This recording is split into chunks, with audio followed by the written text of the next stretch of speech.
జై హింద్, జై భారత్, జై తెలంగాణ. ఫ్రెండ్స్, నేను మీ Girish Daramuni. Welcome to our channel Chitragupta.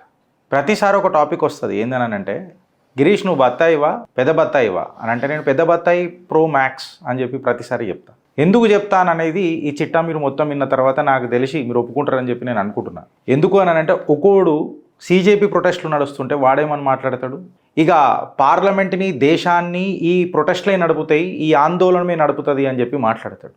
Parliament లేదు, జుడిషియరీ లేదు, ఏం లేదు, ప్రొటెస్ట్లే దేశాన్ని నడుపుతాయి, ప్రతి ఒక్క చట్టం ఈ ప్రొటెస్ట్లు డిసైడ్ చేస్తాయి అని ఒకటి మాట్లాడతాడు. ఇవాళ సర్సంచాలక్జీ పరమ పూజనీయ శ్రీ మోహన్జీ భగవత్ గారు ఏం మాట్లాడినారో ఒకసారి మనం చూద్దాం. మోహన్జీ భగవత్ గారు మాట్లాడుతున్నప్పుడు జెన్ జీని ఉద్దేశించి మాట్లాడిండు, జెన్ అల్ఫాను ఉద్దేశించి మాట్లాడిండు. ఇన్ఫ్యాక్ట్ ఆయన మాట్లాడిన మాటలను నేను డీకోడ్ చేసే ప్రయత్నం చేస్తున్నా. ఆయన డెమోక్రసీ మీద మాట్లాడిండు, ఎడ్యుకేషన్ మీద మాట్లాడిండు, లీడర్షిప్ మీద మాట్లాడిండు, సోషల్ మీడియా మీద మాట్లాడిండు, సోషల్ హార్మనీ మీద మాట్లాడిండు, మహిళల గురించి మాట్లాడిండు, ఎంప్లాయ్మెంట్ల గురించి మాట్లాడిండు, పర్యావరణం అనగా ఎన్విరాన్మెంట్ మీద మాట్లాడిండు, అండ్ సొసైటీ యొక్క వాల్యూస్ గురించి మాట్లాడిండు. పెద్దగా పోతుంది, పెద్ద మనసు చేసుకొని జర జాగ్రత్తగా వినుండ్రి. ఎందుకనంటే మీ అప్రోచ్ అనేది దేశానికి చాలా important. Obviously nobody wants to be a cockroach, right? So కుసున జెన్జీ పోరడు ఒక క్వశ్చన్ అడిగిండు. పరమ పూజనీయ శ్రీ మోహన్జీ భగవత్ గారిని ఒక క్వశ్చన్ అడిగిండు. ఏమన్నానంటే, డెమోక్రసీలో ప్రొటెస్ట్ అంటే రాంగ్ కదా, మళ్ళీ మీ ఉద్దేశంలో మీరు దాన్ని ఎట్లా చెప్పగలుగుతారు అని అంటే, మోహన్జీ భగవత్ గారు ఒక మాట అన్నారు. ఏమన్నారంటే, ప్రొటెస్ట్ కూడా ఒక డెమోక్రటిక్ ఫార్మ్ ఆఫ్ కమ్యూనికేషనే.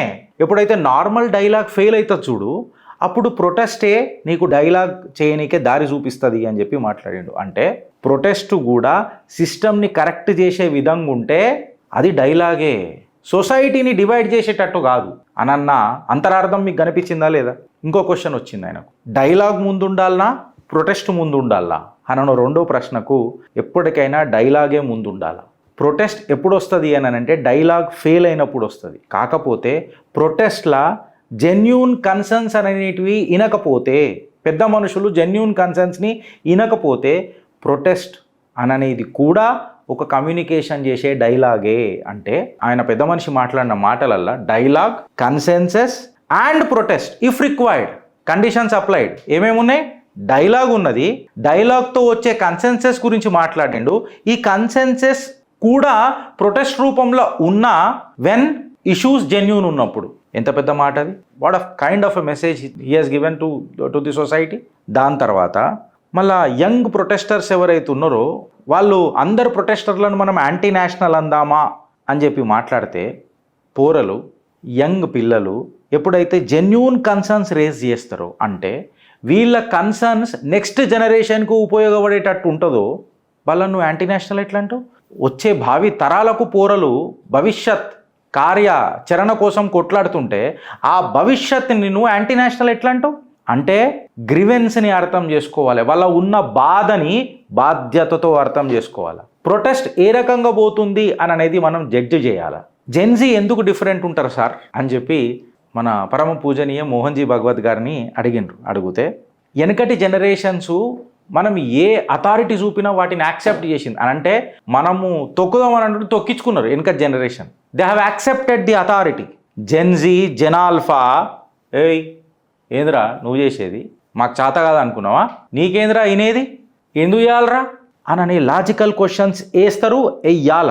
ఎందుకు అని అంటే జెన్జీకి, జెనాల్ఫాకి లాజిక్ కావాలా, లవ్ కావాలా. లవ్లో లాజిక్ లేదనుకో బద్దల భాషింగాలు అవుతాయి. అట్లనే ఎక్కువ లాజిక్ అయిపోయి లవ్ లేదనుకో పోరలు తురుంచి అయ్యి రోడ్ల మీద దిగుతారు అనే కాన్సెప్ట్ క్లియర్ కట్గా పెద్ద మనిషి చెప్పిండు. ఇప్పుడు పెద్దలని క్వశ్చన్ చేస్తాం, మళ్ళీ అది డిస్రెస్పెక్ట్ఫుల్ అవుతుంది కదా సార్ అని అంటే, ఎట్లయితుంది? కన్స్ట్రక్టివ్ క్వశ్చనింగ్ నువ్వు ఎప్పుడైతే భావి తరాలకు ఉపయోగపడే ప్రశ్నలు నువ్వు వేస్తున్నావు అనుకో, అది సొసైటీకి మంచి చేస్తుంది అనుకో, అది అండర్స్టాండింగ్ని ఇంప్రూవ్ చేస్తుంది కదా, డిస్కవరీ ఆఫ్ ట్రూత్ జరుగుతుంది కదా. So questioning to understand is definitely is not a defeat. So పెద్దలను ప్రశ్నించినంత మాత్రాన పెద్దలు ఓడిపోయినట్టు కాదు.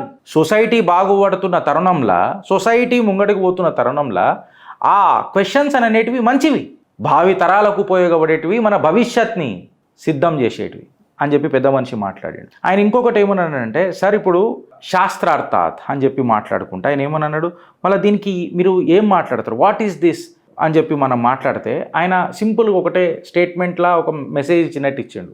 సత్యానికి మల్టిపుల్ డైమెన్షన్స్ ఉంటాయి.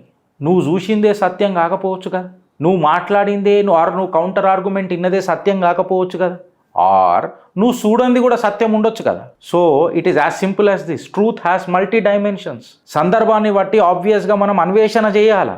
ఇది ఏడికి దారి తీస్తుంది, ఇది ఏడికి పోతుంది అని అనేది. వీడికి ఆగలే. ఆయన ఏమని అన్నాడు, మోహన్జీ భగవత్ గారు మీరు జెన్జీని అప్రిషియేట్ చేస్తారా అని ఒక ప్రశ్న వచ్చింది. నిర్భయంగా ప్రశ్నించే యువత అంటే ఎవరికి ఇష్టం ఉండదు? వాళ్ళతో నిజంగా టైం స్పెండ్ చేయాలనిపిస్తుంది, ఎంగేజ్ కావాలని అనిపిస్తుంది. బికాస్ భారత యొక్క భవిష్యత్ జెన్జీ జెనాల్ఫా. వాళ్ళ యొక్క ప్రశ్నలు భారత్ యొక్క భవిష్యత్తుని డిసైడ్ చేస్తున్నాయి, బాధ్యత తెలుపుతున్నాయి. ఇది మా భారత్, అంతే కదా. దాన్ని మనం తప్పెందుకు పట్టాలా? అది అసాంఘిక శక్తులతోనే మన జుడాంచి దేశ విచ్ఛిన్నం చేసే కథలు ఏమన్నా ఉంటే తప్ప అన్న కండిషన్స్ అప్లైడ్ క్లియర్ కట్గా ఆయన మాటలల్లా నిన్న కనిపిస్తాయి మనకు. మీ దృష్టిలో ఎడ్యుకేషన్ ప్రాబ్లం ఏముంటుంది సార్ అని చెప్పి మాట్లాడితే, ఎడ్యుకేషన్ అనేది కేవలం కమర్షియల్ బిజినెస్ లాగా ఉంటే అది ప్రాబ్లమే. ఎడ్యుకేషన్ అనేది నెక్స్ట్ జనరేషన్ని తీర్చిదిద్దేటట్టు ముంగడికి పోతున్నది, జాతీయ భావాలు నింపేటట్టు ప్రయత్నం చేస్తున్నది, జాతి కోసం పనిచేస్తున్నది, జాతీయవాదం కోసం పనిచేస్తున్నది అని అంటే మాత్రం అది సూపర్. ప్రాబ్లం ఏందో మీరు డిసైడ్ చేసుకోండి నేను మాట్లాడిన తర్వాత. సో ఎడ్యుకేషన్ అనేది సోషల్ నెసెసిటీయే, మార్కెట్ ప్లేస్ కాదు, మార్కెట్ షేర్ కోసం కొట్లాడు కాదు అనే భావన అర్థం మీకు కనిపించిందని అనుకుంటా ఫ్రెండ్స్. సార్ ఎడ్యుకేషన్ ఓకే, ఎవరు రెస్పాన్సిబుల్ ఈ ఎడ్యుకేషన్కి అని చెప్పి మాట్లాడితే పరమ పూజనీయ సరసంచాలక్జీ మోహన్జీ భగవత్ గారు ఒక మాట అన్నారు. ఫస్ట్ రెస్పాన్సిబిలిటీ ప్రభుత్వానికి వస్తుంది, పేరెంట్స్ది, కమ్యూనిటీస్ది, టీచర్స్ది. ఇన్ఫ్యాక్ట్ చెప్పాలనంటే మనం బతుకుతున్న సొసైటీది కూడా ఈక్వల్ రెస్పాన్సిబిలిటీ. వీళ్ళందరూ సమీక్షగానే పార్టిసిపేట్ చేస్తేనే, సమిష్టి కృషితోని పార్టిసిపేట్ చేస్తేనే ఎడ్యుకేషన్ రిఫార్మ్ అవుతుంది, రెస్పాన్సిబుల్గా ఉంటుంది. ఇవాళ జెన్జీ పోరలు, జెనాల్ఫా పోరలు ఎవరైతే ఉన్నారో they are not somebody else children. భారత భవిష్యత్తులు, భారత పౌరులు, వాళ్ళు మన పిల్లలు అనే బాధ్యత కనిపించిందా లేదా? ఇప్పుడు మీకు అర్థమైందని అనుకుంటా వై నేను పెద్ద బత్తాయి ప్రోమాక్స్ అని చెప్పి నేనే చెప్పుకుంటానని. భావన, బాధ్యతతో కూడిన భావన చాలా ఇంపార్టెంట్ ఉంటుంది. మళ్ళీ భావన, బాధ్యత భారత భవిష్యత్ కోసం ఉన్నది కాబట్టి ఇంకేనుండ్రి ఆర్ మజా ఆయగా సునో జల్నే వాళ్ళకు బోత్ జల్తే రేగా అవి. నాకు అదే కావాలా, మీ మంటనే నా సంతోషం. ఇప్పుడు నేనుండ్రిగా మళ్ళా సొసైటీ పార్టిసిపేట్ చేయాలని అంటున్నారు, మళ్ళీ గవర్నమెంట్ స్కూల్స్ కూడా ఇంప్రూవ్మెంట్ కావాలి కదా, మళ్ళీ సొసైటీ ఎందుకు ఇంప్రూవ్మెంట్ చేస్తలేదు అని నన్ను మాట్లాడితే ప్రతిదీ గవర్నమెంటే చేసుకుంటూ పోవాలన్నా? సొసైటీ మీద ఏం రెస్పాన్సిబిలిటీ లేదా? సొసైటీ ఏం తీర్చిదిద్దుతుంది? ఫర్ ఎగ్జాంపుల్ ఇది నాకు కూడా వర్తిస్తుంది ఫీడ్బ్యాక్. ఇప్పుడు నాకు ఉన్న ఎక్స్పీరియన్సు నేను పోయి పాఠశాలలో చెప్పుకోవాలా పోరలకు. It should be a free motivational session to them in my field of expertise. ఇది నా సోషల్ రెస్పాన్సిబిలిటీ. ప్రతిసారి స్కూల్ నన్ను ఆహ్వానించాలన్న అవసరం లేదు. చీఫ్ గెస్ట్ లాగా నన్ను పిలుస్తేనే నేను మైక్ ముంగడికి వచ్చి సప్పట్లు కొడతానన్నది కాదాడ అనేది క్లియర్ కట్గా కనిపిస్తుంది అక్కడ. మళ్ళా ఎడ్యుకేషన్ ఇంప్రూవ్ చేయాలని అంటే ప్రభుత్వాలు బడ్జెట్లలో అలొకేషన్లు పెద్దగా పెట్టాలి కదా సార్. మళ్ళీ ప్రభుత్వాలు ఏమో ఘటాంచుకుంటూ పోతున్నాయి, మనం ఎడ్యుకేషన్ విలువలు పడిపోతున్నాయి అని చెప్పి మనం మాట్లాడితే సూపర్ మాట్లాడినరు మోహన్జీ భగవత్ గారు. ఏమని అన్నారంటే ఎడ్యుకేషన్ మెరుగుపడాలని అంటే ఖచ్చితంగా అటెన్షన్ అవసరము, దాంతోపాటు బడ్జెట్ అలొకేషన్ కూడా అవసరము, కాదని అంటలేను. బట్ పైసలు ఒకటే ఎడ్యుకేషన్ని రిఫార్మ్ చేస్తాయా? బడ్జెటు, సోషల్ కమిట్మెంట్ లేని బడ్జెటు, సొసైటీ పార్టిసిపేషన్ లేని బడ్జెటు ఎడ్యుకేషన్కి ఏడవనికి వస్తాయి సంకనాకనికి తప్ప. ఏం మాట అది? సూపరా కదా ఫ్రెండ్స్? ఇప్పుడు మీరు చెప్పుర్రు. ఇక్కడ ఆగిపోయిందనంటే ఇక్కడ కాగలే సార్. ఇప్పుడు మనం బడ్జెట్ గురించి మాట్లాడుకున్నాం, ఎడ్యుకేషన్ గురించి మాట్లాడుకున్నాం, ఎవరు రెస్పాన్సిబిలిటీ గురించి మాట్లాడుకున్నాం. ఎడ్యుకేషన్ యాక్చువల్గా ఏం రిఫార్మ్ చేయాలా, అల్టిమేట్లీ ఏం ప్రొడ్యూస్ చేయాలా, ఏం భవిష్యత్తుకి ఇవ్వాలా అని చెప్పి మనం మాట్లాడితే ఇవాళ దినం కాలేజీలు, యూనివర్సిటీలు ఏం చేస్తున్నాయి? డిగ్రీ హోల్డర్లను తప్ప ఇంకేమైనా చేస్తున్నాయా? నువ్వు ఒక స్కిల్ కాకుండా, క్యాపబులే కాకుండా రెస్పాన్సిబుల్ పిల్లలని సొసైటీలో వదలాల. ఎందుకనంటే వాడికి ఎట్లా బిహేవ్ చేయాలనో వాడికి బాధ్యత లేని డిగ్రీలు ఏమైతాయి? కాక్రోచ్లను తయారు చేస్తాయి. ఆయన ఈ మాట అనలే, నేను చెప్తున్నా. పెద్ద మనిషి అట్లా మాట్లాడాడు, నేను మాట్లాడుతున్నా. అంటే education which gives only degrees but fails for a national development or a nation's development, obviously అదొక చిత్తు కాగితమే కదా ఆ డిగ్రీ అనేది. ఎండకు వాన గోనికే మనం నానబెట్టుకోనికి ఇట్లా నెత్తి మీద పెట్టుకోనికనే మనకు వస్తుంది కదా. అసలైన సిసలైన టాపిక్ వచ్చింది. నా ఫేవరెట్ సోషల్ మీడియా పోరల మీద ఏ రకంగా ప్రభావం చూపుతుంది సార్ అంటే మీ దృష్టిలా అని చెప్పి మనం మాట్లాడితే, అల్గారిథమ్స్ కాడికి వెళ్ళిపోయిండు పెద్ద మనిషి. పరమ పూజనీయ సరసాంచాలజీ మోహన్జీ భగవత్ గారు అల్గారిథమ్స్ కాడికి వెళ్ళిపోయి, ఈ అల్గారిథమ్స్ని మనం ఏదో అనుకుంటున్నాం కానీ కొత్తగా ఏం లేవు అవి. కరెక్ట్గా చెప్పాలంటే నువ్వేదైతే చూడాలనుకుంటున్నావో నీ క్యారెక్టర్ ఏందో గదే చూపిస్తున్నాయి అవి. నువ్వు అల్గారిథమ్ అని ఫాయిదా ఏమున్నది ఆడ? నీ ఐడియాలజికల్ బబుల్ని బస్ట్ చేస్తున్నాయి నీ సోషల్ మీడియా పోలరైజేషన్లా. ఇన్ఫ్యాక్ట్ చెప్పాలనంటే అంటే నీ ఫీడ్లో ఏమొస్తున్నాయి రా అని చెప్పి మాట్లాడితే, నువ్వేదైతే దునియాను చూడాలనుకుంటున్నావు చూడు, ఆ దునియనే నీకు ఇన్స్టాగ్రామ్లోనో లేకపోతే నీ మొబైల్లోనో చూపుతున్నాయి. How algorithms are different from your character. మీ క్యారెక్టర్ని పక్కకు జరిపిన అల్గారిథమ్స్ ఏమున్నాయి? నీ క్యారెక్టర్ ఏదో అదే అల్గారిథం. నువ్వు జిందగీ మొత్తం అడమైన ఫోన్ చూసుకుంటూ కూర్చున్నావు అనుకో, ఆ పోనోగ్రఫిక్ కంటెంట్ నీ మొబైల్లో వస్తూ ఉంటుంది. కాదు నువ్వు ఏదైనా ఏదైనా సబ్జెక్టు రిఫరెన్సులు చూస్తే నీకు అదే వస్తుంది. అదేందో చూడు ఇలా మైండ్ కూడా రీడ్ చేస్తూనేమో అల్గారిథంలో అనిపిస్తుంది. నేను ఇవాళ అనుకున్నాను అనుకో, నాకు ఎంటికలు ఊసిపోవని షాంపూ కావాలా, ఎట్లుంటుందో కంట్రోల్ కావాలంటే షాంపూలన్నీ కనబడతాయి మనకు. కేవలం మన ఫీడ్ని అంటే మన అల్గారిథంని మనం ఏం చూస్తున్నామో ఫిజికల్గానే కాకుండా మైండ్ని కూడా కంట్రోల్ చేస్తున్నాయని ఒక భయం వచ్చేస్తుంది ఒక్కొక్కసారి. పక్కంతో మాట్లాడితే కూడా గవ్వే అడ్వర్టైజ్మెంట్లు వస్తాయి. సో నువ్వు దునియాని ఏ రకంగా చూడాలనుకుంటున్నావు గవ్వే చూపిస్తున్నాయి అల్గారిథంలు, ఇంకేం కొత్తగా చూపిస్తున్నాయి. మళ్ళీ సోషల్ మీడియా మనము బ్యాన్ చేసేద్దామా అని అడిగిండు పోరాడు. అంటే పెద్ద మనిషిని కొంచెం జర ఆట పట్టిద్దామని అనుకున్నాడు. పెద్ద మనిషి ఏమని అన్నాడు తెలుసా?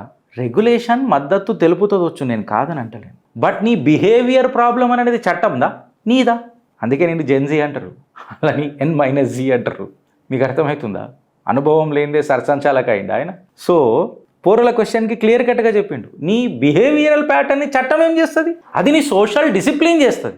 నేను ఇలా షుగర్ తినొద్దని అనుకున్నా, ఏదో బహానా దొరికి అరే పెట్టరా ఆయన చాయ్ పెట్టి నేను తాగుతానా అన్న, అది నా సోషల్ బిహేవియర్ ప్రాబ్లం, అది నా డిసిప్లిన్. అది అంటే రెగ్యులేషన్ ఉంటుంది గవర్నమెంట్ తరఫు నుంచి. రెగ్యులేషన్తో పాటు నీ యొక్క అవేర్నెస్ ఒకటి, దాని తర్వాత నీ క్రమశిక్షణ నీ సెల్ఫ్ డిసిప్లిన్, ఈ మూడు కలిపితే కదా వచ్చేది.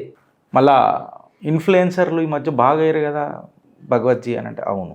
మళ్ళీ వీళ్ళ రెస్పాన్సిబిలిటీ ఏముంటుంది అని అంటే, లక్షల మంది నిన్ను ఫాలో అవుతున్నారన్నంత మాత్రాన నీ యాక్షన్లన్నీ కరెక్ట్ అని అయిపోతాయా? పెద్ద మనిషి మాట్లాడండి ఇట్లనే ఇండైరెక్ట్గా. అంటే ఇంకొక విషయం, లక్షల మంది నిన్ను ఫాలో అవుతున్నారు అని అంటే నీకు ఎంత రెస్పాన్సిబిలిటీ ఉండాలి సొసైటీ మీద? ఎంత రెస్పాన్సిబిలిటీ ఉండాలి? నిజం నిక్కస్సుగా చెప్తుంది చిత్రగుప్త. ఎస్ మేము స్టాండ్ తీసుకుంటున్నాం అనండి, మేము డివేట్ అయినా ఎప్పుడన్నా మంచైనా చెడైనా as we take the responsibility అని చెప్పి మాట్లాడతాం. ఎందుకు చెప్పాలన్నా? ఆ శిక్షణ ఆడికని వచ్చింది కాబట్టి. షేక్ గాము శాఖలకు పోయినోళ్ళం కాబట్టి. సో ఆ రెస్పాన్సిబిలిటీ అని అనేది, influence is nothing but a greater responsibility. when you are influencing, I mean you have become a social media influencer, that doesn't mean that you are a celebrity. No, it comes with a greater responsibility అని చెప్పి పెద్ద ఆయన మాట్లాడండి. సరే ఇప్పుడు ఈ fake వీడియోల గురించి ఏం చేద్దామంటారు సార్? పంచాయతీ పెద్దగా అయిపోయింది ఫేక్ వీడియోలు, అది మళ్ళీ ఏమని అంటారు అని అంటే, నువ్వేదైతే చూడాలనుకుంటున్నావో గదే వస్తున్నది కదా ఇవాళ రేపు నీ అల్గారిథంలా. అంటే అది ఫేక్ అయినా నువ్వు చూస్తున్నావు కదా ఇండైరెక్ట్గా. ఆయన ఇంత క్లారిటీగా చెప్పలే కానీ ఆయన ఏమన్నానంటే, ఇది ఫేకా కాదా అని మనస్సాక్షి చెప్తుంది. Why don't you verify it? Fact check ఎందుకు చేసుకో? అండ్ మోర్ ఓవర్ ఇది ఫేకా మామా అని చెప్పి నువ్వు ఫార్వర్డ్ చేస్తావు అంటే నువ్వు దానికి రియాక్ట్ అవుతున్నావు. యాక్ట్ చేసుడే తప్పు, నువ్వు దాని మీద రియాక్ట్ అవుతున్నావు. పెద్ద మనిషి మాట్లాడిన మాటలు. So how do you define a fake content when you know it is a fake and without fact checking you are reacting to that fake video, believing it and forwarding it? It's an indirect acceptance to the fake. అవునా కదా ఆయన మాట్లాడిన మాట. మళ్ళా సరే ఇప్పుడు ఈ పంచాయతీల కంటెంట్ ఉంటుంది కదా, బాగా ఎక్స్ట్రీమ్ కంటెంట్ ఉంటుంది కదా, ఆడిని దాడి ఈయన్ని దాడి ఈ దాడి అది దాడి ఈ దాడి, మళ్ళీ ఈ కంటెంట్ని మనం ఎట్లా కంట్రోల్ చేయగలుగుతాము అని చెప్పి మనం మాట్లాడితే, పెద్ద మనిషి చాలా సింపుల్గా స్వీట్గా చెప్పింది. ఏందనంటే, కోపం, ద్వేషం, ఘృణ, కామం, ఏవైతే నెగటివిటీలు ఉంటాయి చూడు పబ్లిక్లో, ఆ పబ్లిక్లో ఉన్న నెగటివిటీకి అట్రాక్షన్ బాగా తొందరగా అవుతాం మనం. ప్రేమతోనే ఏదైనా చూస్తుంటే వీడియోని ఇట్లా స్కిప్ చేస్తామొచ్చు, బట్ అదే ఏదైతే ద్వేషంతో, ఇవాళ రేపు సీరియర్లు అన్నిట్లలో ద్వేషమే ఉంటుంది. అత్త కోడల మీద, కోడలు ఆడబిడ్డ మీద, ఆడబిడ్డ కోడల మీద, ఇదే నడుస్తుంటుంది. దాన్ని మనం చూస్తూ ఉంటాం. ఈడికి పోతాం మనం, ఏడికి బిగ్ బాస్ ఇంకోటి కొత్తగా వస్తుంది, అది సీజన్లు ద్వేషమే, టీఆర్పీ రేటింగ్లకు వస్తుంది. ఏ ఏక్తా కపూర్కి పని లేకపోయి ఇంకొకటి లాక్డౌన్ తీసింది, ఆడ నెతివిక్కున్నా. నేనైతే ఇంట్లోకి రాగానే పంచాయతీ ఉంటుంది. ఆ సీరియల్ ఇంకో వస్తుందో లేదో నాకు తెలియదు, ఇంట్లోనే వస్తుండేరా ఆయన, మా టీవీలోనే ఇంట్లోనే వస్తుండే. ఇప్పుడు మేము శాటిలైట్ అవి పెట్టుకుంటలేం కాబట్టి తెలుసు. కుంకుమ పువ్వు అని ఉంటుండే. అమ్మ ఆ కోడలకైతే జిందగీ మొత్తం కష్టాలే. శనిదేవుడు కూడా పరిశాన్ అవుతున్నాడు. ఏంటి ఆలస్యానికి గిన్ని రోజులు ఉంటా కదా నేను నీ అమ్మ జీవితం ఈ పిల్లకి ఇది గిన్ని రోజులు ఉంచున్నది ఇట్లా నేను అది చెప్తున్నా. నీకు నెగటివిటీ అని అనేది అది ఇట్లా అట్రాక్ట్ చేస్తుంది అనమాట. సో అట్రాక్ట్ చేసిన నెగటివిటీని నువ్వు అనుకుంటున్నాను అంటే దానికి ఏం చేయగలుగుతాం మనం ఆబ్వియస్గా. అండ్ మోర్ ఓవర్ ఇన్ఫ్లుయెన్సర్, ఆ ఇన్ఫ్లుయెన్స్ వాళ్ళు దీన్ని ప్రమోట్ చేస్తారు. అంటే వాడు పాపులర్ ఫిగరు, అందుకే ఆడు ఇన్ఫ్లుయెన్సర్ అయ్యిండు. పాపులారిటీ అని అనేది ఓ ప్రూఫ్ ఆఫ్ క్యారెక్టర్ అయిపోయిందా ఇప్పుడు? Is popularity A proof of character that నేను సుఖమైన సొంటిని సౌమిని సాంప్రదాయని అని కాదు కదా.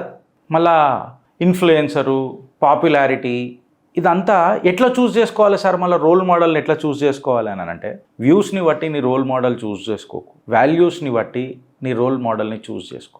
క్లిక్ల కంటే ఎక్కువ క్లిక్ కొడతాం చూడు ఇట్లా, ఆ క్లిక్ల కంటే ఎక్కువ క్యారెక్టర్ని చూస్ చేసుకో అని చెప్పి పెద్ద మనిషి చెప్పిండు.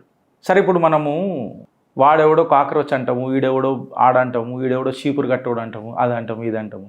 మన దుష్మన్లతో కూడా మనం డైలాగులు పెట్టాలన్నా సార్ అని అంటే అసలు దుష్మని ఎందుకు వచ్చింది? కాన్ఫ్లిక్ట్ వచ్చింది కాబట్టి దుష్మని అయింది. అది నాకు నచ్చడానికి ఎప్పుడవుతుంది? నీవి వాడివి భేదాభిప్రాయాలు వచ్చినప్పుడే అవుతాయి. ఈ భేదాభిప్రాయాలు నువ్వు ఖతం చేసుకోవాలంటే ఖచ్చితంగా నువ్వు డైలాగ్ చేయాల్సిందే కదా. నువ్వు రిలేషన్షిప్స్ అనేది టెంపరీగా సస్పెండ్ అయితేనే కదా నీకు భేదాభిప్రాయాలు వస్తాయి.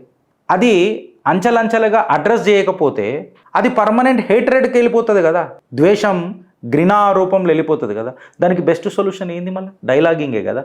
You have to speak with your enemy as well to end the dialogue. అంటే నాకు ఆ పరంధాముడు మాట్లాడిన మాట గుర్తొస్తుంది, యుద్ధాన్ని ఆపడమే పెద్ద యుద్ధం రాజన్ అని చెప్పిన మాట ధృతరాష్ట్రుడికి చెప్తాడు. ఆ మాట గుర్తొస్తుంది. దాని తర్వాత మన మహిళల గురించి వాళ్ళ రోల్ గురించి ఏముంటుంది సార్ మళ్ళీ మీ ఉద్దేశంలా అని అంటే ఆయన అన్నాడు, ఇప్పటిదాకా భరతమాత అని చెప్పి మనం మాట్లాడినాం. ప్రతి విషయంలో కూడా అమ్మతత్వాన్ని మనం చూసినాం, ప్రదర్శించినాం. ఏ విషయాన్నైనా అమ్మతోనే పోల్చినాం. స్త్రీని ఈ భూభాగం మీద భారతావనిలా శక్తి స్వరూపినిలా పూజించినాం. సో ఆబ్వియస్గా పురుషుల కంటే ఎక్కువ మహిళలకు ఒక గ్రేటర్ రెస్పాన్సిబిలిటీ ఉంది. Because they are not just mothers, they are the nation builders. Because వాళ్ళు శక్తినిచ్చుడే కాదు, శక్తి స్వరూపునిలే కాదు, ఇన్ఫ్యాక్ట్ చెప్పాలనంటే ఎంతోమంది భారత యొక్క భవిష్యత్తుకి మూలాధారం, జన్మనిచ్చే మూలాధారం. కేవలం వాళ్ళు బెనిఫిషరీలు కాదు ఈ దేశంలో. అందుకే నారీ శక్తి అని చెప్పి పిలిచింది దేశం అని అన్నట్టు ఆయన మీనింగ్లో మాట్లాడిన మాటలు కంప్లీట్గా సారాంశం వస్తుంది ఫ్రెండ్స్. మళ్ళీ ఉమెన్ ఎంపవర్మెంట్ అని చెప్పి మాట్లాడతారు కదా సార్ ప్రభుత్వాలు ఎక్సెట్రా ఎక్సెట్రా. మళ్ళీ ఉమెన్ ఎంపవర్మెంట్ అంటే మీ దృష్టిలో ఏమని వస్తుంది అని అంటే నువ్వు ఈక్వల్ ఆపర్చునిటీ ఇవ్వకుండా ఎంపవర్మెంట్ అని చెప్పి దండోరా కొట్టుకుంటూ తిరిగినావు అనుకో, అది ఎంపవర్మెంట్ అవుతుందా?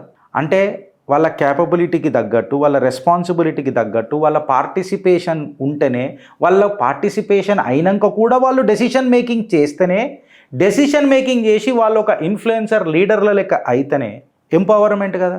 లేకపోతే ఎంపవర్మెంట్ అనేది కేవలం ఒక సింబాలిక్ నోట్ లెక్క మిగిలిపోతుంది. ఎంత సూపర్ మాట అది, ఎంత పెద్ద మాట అది. పెద్ద మనిషి మాట్లాడిన మాటలు అలా చెప్తున్నా కదా, ఇట్లా సారాంశం చెప్పుకుంటూ పోతే ఒకటా రెండా.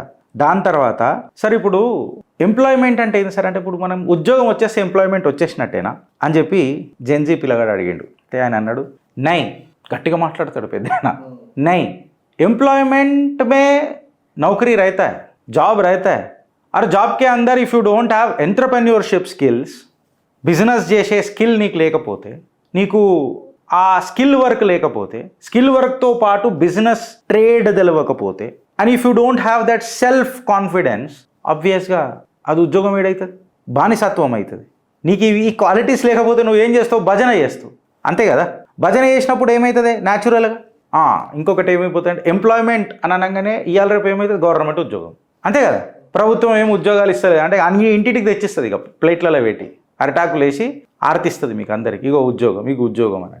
నీకు ఉండాలి కదా నైపుణ్యం మళ్ళీ ఉద్యోగం చేసుకోనీకి కూడా అని చెప్పి మాట్లాడతారు. దాని తర్వాత ఇంకొక క్వశ్చన్ ఏమని ఉండే అంటే అందరు గవర్నమెంట్ జాబుల మీద డిపెండ్ అయితే మళ్ళీ ప్రభుత్వమే సర్కార్కి నౌకరీ అని చెప్తున్నది కదా అని అంటే గిన్ని పోస్టులకు యావత్ భారతావని కంపీట్ చేస్తుంది, అందులో ఇంతమందికే ఉద్యోగాలు వస్తాయి.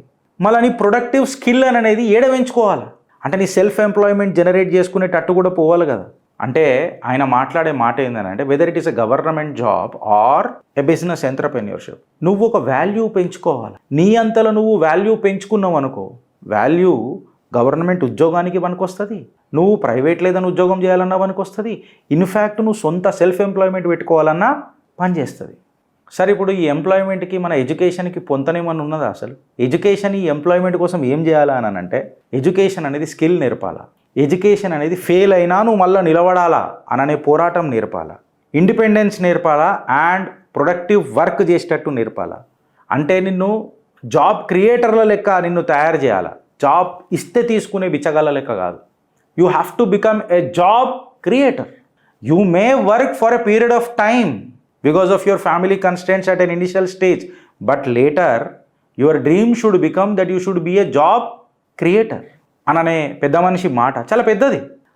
నేను అంత నాకు లేదు, నాకున్న కష్టాలు ఒకటా రెండా అని చెప్తే నువ్వు చేస్తున్న ఉద్యోగంలో కూడా క్రియేట్ చేయొచ్చు, ప్రాజెక్ట్లో కూడా నువ్వు క్రియేట్ చేయొచ్చు.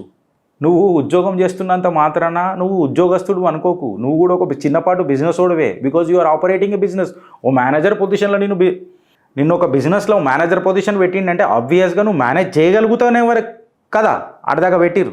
ఈ మాట మాట్లాడుతుంటే జెన్జీ మళ్ళొకసారి ఆయన రెచ్చగొట్టే ప్రయత్నం చేసిండు. బేసిక్ ఫిలాసఫీ రిజర్వేషన్కి ఏముంటుంది సార్ అని చెప్పి మాట్లాడిండు. కరెక్టివ్ మెజర్స్ కరెక్టివ్ టైంకి తీసుకోవాల్సి వస్తుంది అని చెప్పి పెద్ద మనిషి మాట్లాడాడు. బట్ ఈ కరెక్టివ్ మెజర్స్ తీసుకునేటప్పుడు జెన్యూన్గా ఎవరికైతే అవసరం ఉంటుందో వాళ్ళకి తీసుకుంటేనే రిజర్వేషన్కి ఒక అర్హత, ఇన్ఫ్యాక్ట్ ఆనందం ఉంటుంది.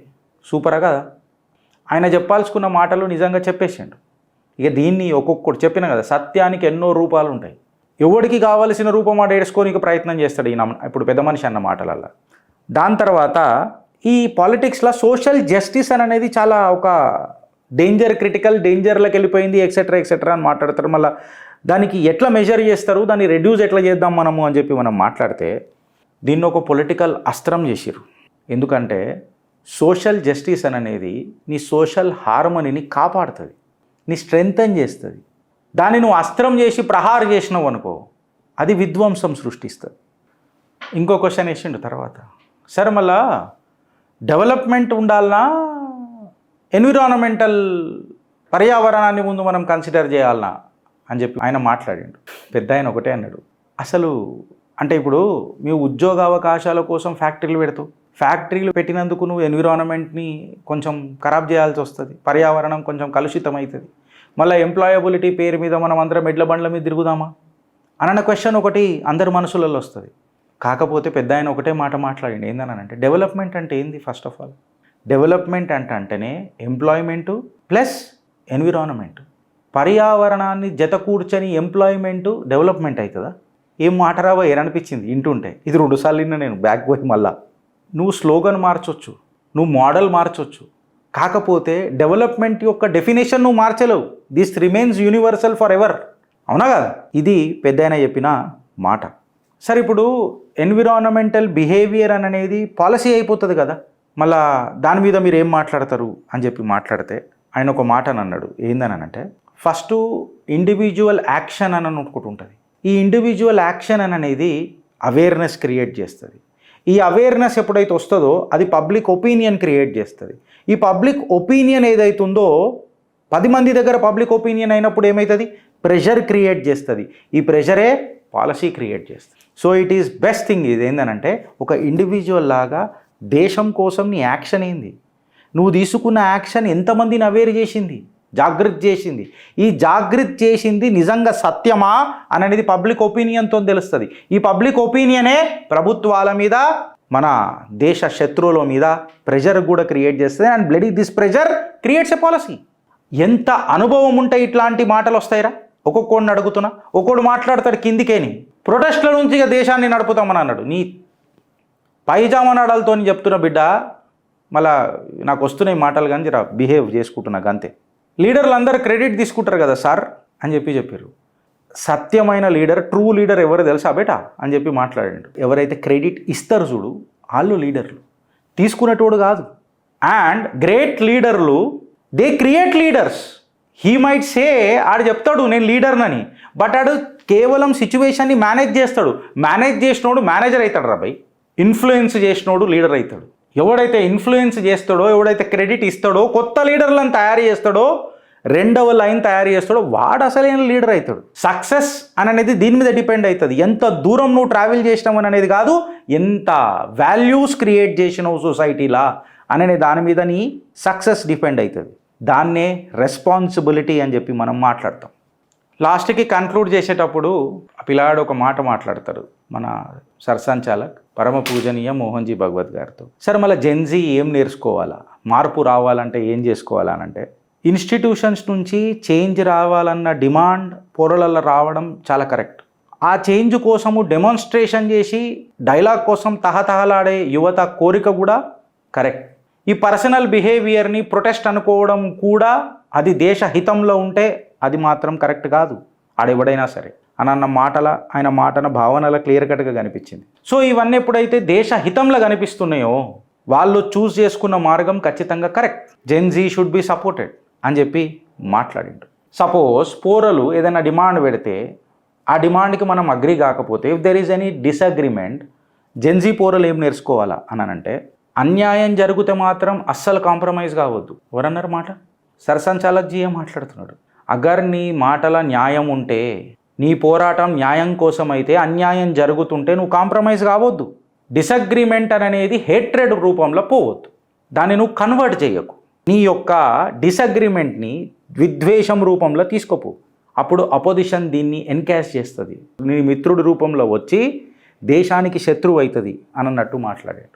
అల్టిమేట్లీ మీరు ఏం మెసేజ్ ఇవ్వాలనుకుంటున్నారు సొసైటీకి అని చెప్పి మనం మాట్లాడితే, ప్రతిసారి ఏ వివాదం వచ్చినా సంవాద్ అనేది కరెక్ట్, డైలాగ్ అనేది ఎసెన్షియల్. అండ్ మోర్ ఓవర్ ఈ Samvad and dialogue it's a powerful instrument for a change అని చెప్పి ఆల్మోస్ట్ ఎక్కడ నీ డెమోక్రసీని, నీ ఎడ్యుకేషన్ని, నీ ఎంప్లాయ్మెంట్ని, నీ సోషల్ మీడియాని, నీ ఎన్విరాన్మెంట్ని అండ్ లీడర్షిప్ని, నీ ఇంట్యూషన్ని, దేశంలో ఉన్న ఇన్స్టిట్యూషన్స్ని అన్నిటి మీద టచ్ చేసి ఒక క్రెడిబుల్ ఎవిడెన్స్తో పాటు ఒక మెచ్యూర్డ్ స్టేట్మెంట్స్ ఇచ్చి మాట్లాడినరు అని అంటే వాళ్ళ అనుభవం ఎంత పెద్దది, ఎంత కనెక్ట్ అయి ఉన్నారు వాళ్ళు ఈ దేశంతో. ఇన్ఫ్యాక్ట్ ఆయన చాలా మాట్లాడిండు, తాగే నీళ్ళ కాడి నుంచి మాట్లాడిండు. పంచ్ పరివర్తన్ టాపిక్ కాడికి వస్తుంది, అది అందరికీ తెలిసింది కాబట్టి నేను కొంచెం స్కిప్ చేసిన ఫ్రెండ్స్.